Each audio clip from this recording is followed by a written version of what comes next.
Hey, it's Kobe from K King Trucking. We got a new truck reveal today. This is my 7th truck in my fleet, number 7, which I'm mad proud about. Adding another one to the business as we've been growing every single year. I did one for my 6th truck recently, and my 5th truck actually. So it's just another video to the collection showing you guys the progress of the business. Like I said, my goal is to grow every single year organically. The goal is to not take out loans at all. This truck costs $27,000, and we're trying to just keep building on, keep adding to the business, and producing the most amount of profit we can. Yes. So as you see, we got a red one today. You know, I've never had a box that was colored for whatever reason it was, but this truck is a 2016. It has 290,000 miles on it currently. It has air ride. If you come look it up, come check it out. Airbag suspension, which I always make sure I have for the type of freight that I run. All the freight that I run is delicate, so we gotta make sure that we have the air suspension. That's something I try to get for every single truck. Got a Maxon lift gate. Now this lift gate is interesting. It's a little smaller than my normal ones, but it's still a Maxon. Like I said, it's a little smaller. I try to get the biggest lift gates, the silver ones. I might swap it out one day, but it's gonna work for now. I'll probably take it out and show you guys. Tires in pretty good shape. I mean, they got tread if you see, but I'm probably gonna swap them out sooner than later. If you kind of check this drywall right here, drywall's kind of cracking a little bit. It's not terrible, but I'm probably gonna replace them. I mean, it actually is. It's not great, but probably gonna replace them. The thing with the drywall cracking like that when it's real hot, it's 100 degrees right here in Vegas right now. So the longer you drive, the better chances of it popping, pretty much. Always want to check for that when you get some tires, but I get my drives for about $250 a drive, so I'll probably swap those out. Maybe give it some more time, but swap them out at a certain point. Got the 2 50-gallon tanks on this one. The steers are in good shape. So I had it checked out by a mechanic before I bought it. It's in real good shape. We found no issues with it whatsoever. Need a 7 truck for the fleet. Like I said, we're just growing at a rapid pace, so continue to try to keep building. Buying these trucks with profit cash. So like I always mention in my videos, make sure that the business is paying for the business. So you can see the engine's mad clean. As you can see, the cab is clean. It got the long seat, whatever. It's not a bucket seat, but you know, the other box trucks got the leather. I like this one personally better because when it's hot, you ain't sticking to this mug and you know, sweating worse and everything like that. So I like this better. Got good armrests. They got the electric windows over here. Most of my trucks don't got it, so you know, for us truckers, we love to have the electric windows, so that's cool. But yeah, super clean. Everything works great. I'm excited to get it on the road. I got one truck that I'm actually gonna be doing an overhaul on the next month, I would say. Just kind of coming to the time we're having some. We've been burning oil with this, so I think some of the pistons are going out. So it's gonna be my first time doing that. That's another reason why I got this truck as well. The work don't stop, you know. So as I'm kind of putting that one away for a couple weeks to get the overhaul done. Put this one in rotation so my drivers can keep going and we can keep satisfying the business needs that we have. So that's gonna be important. But yeah, I'm loving it though, for real. I'm sure I got a lift gate because, like I said, I don't love it. It's not my personal favorite. But I'm gonna just show you what a smaller lift gate looks like compared to some other ones.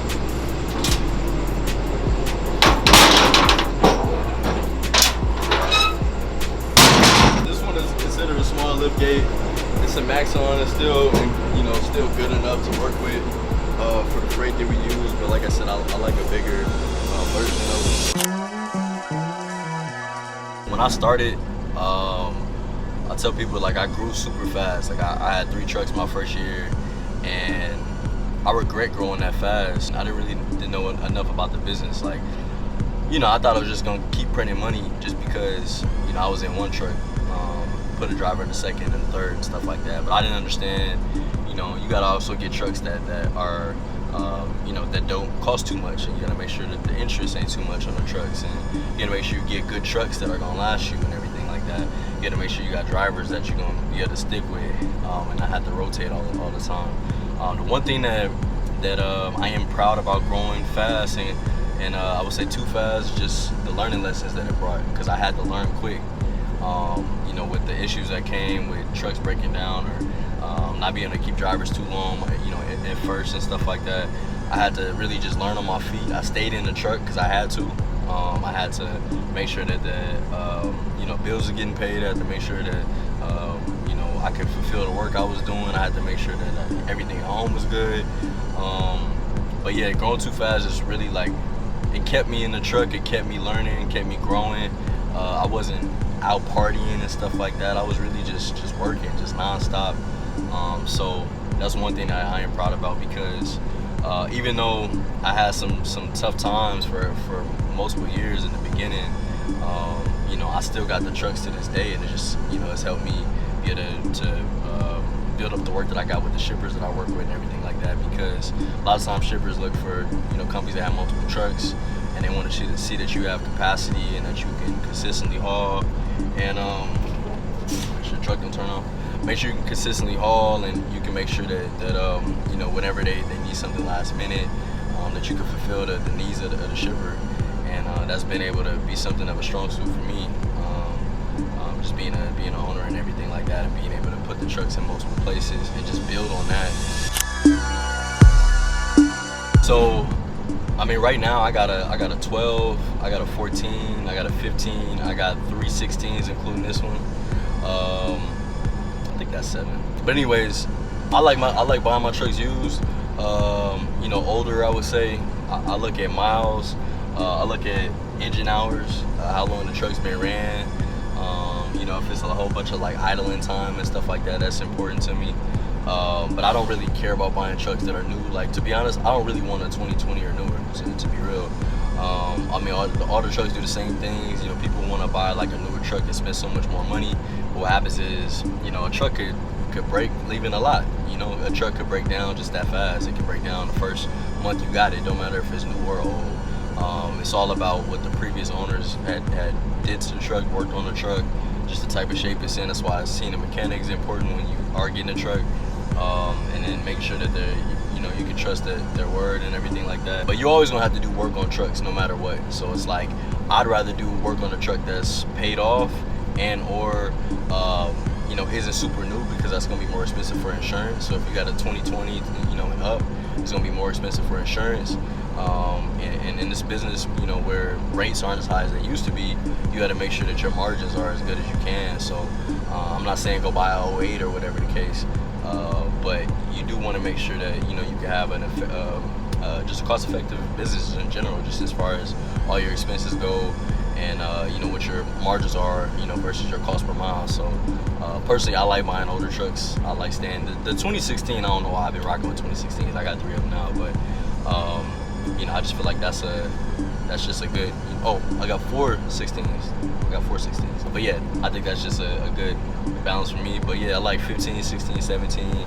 That's kind of where I stop right there. So whether it's a good time to get in the box truck business, I tell people is based on a couple things. For one, the first thing is based on you as an individual.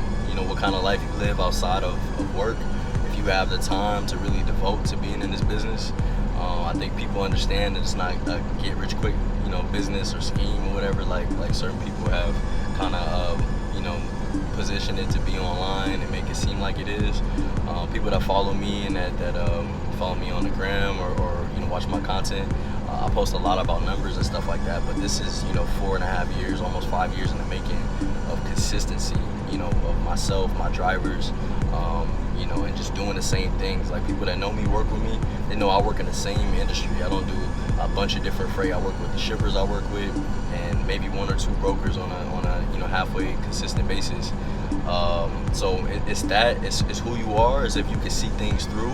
I think people start the business maybe with not as much funds or credit that they need to, and things get hard quick, and then they want to they might say that it's just too hard for them or whatever the case, because you're away from home and stuff like that. But if you can stick through it, I think it's a great business to be in.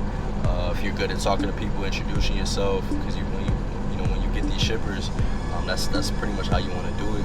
If you can do it in person, if you don't do it over the phone or whatever the case. I think it depends on the area that you live in, and if you're in a good area that's good for freight, and if you're not, are you willing to travel to those areas to be able to have consistent freight and good paying freight? Like, if you're in the South, Are you willing to go to the Midwest? Or are you willing to go, you know, maybe Northeast a little bit? If you live in Portland or Washington, like, are you willing to come down to California, or you know, or even go to the Midwest, you know, where it's better for low-board freight? So I think it depends on just who you are, and if you're willing to commit the time. Go to college for essentially 4 years. You commit yourself for 4 years. When you went to high school, you went for 4 years. So you put time in for a long period of time of consistency. And you know, most people can't do that, especially, you know, a lot of like grown adults that's never run a business or just aren't in that mind frame. They can't go 4 years of doing the same things every day without fail. Waking up early, you know, going to sleep late, not partying, saving their money, or at least, you know, not partying too much, but you know what I mean. It just has to be consistent, you know, and if you're not the one driving, you know, can you be a leader of men or women or whatever the case? Can you take the back seat? You know, they say owners get paid last. Can you take the back seat because your drivers have to get paid first, your bills have to get paid first?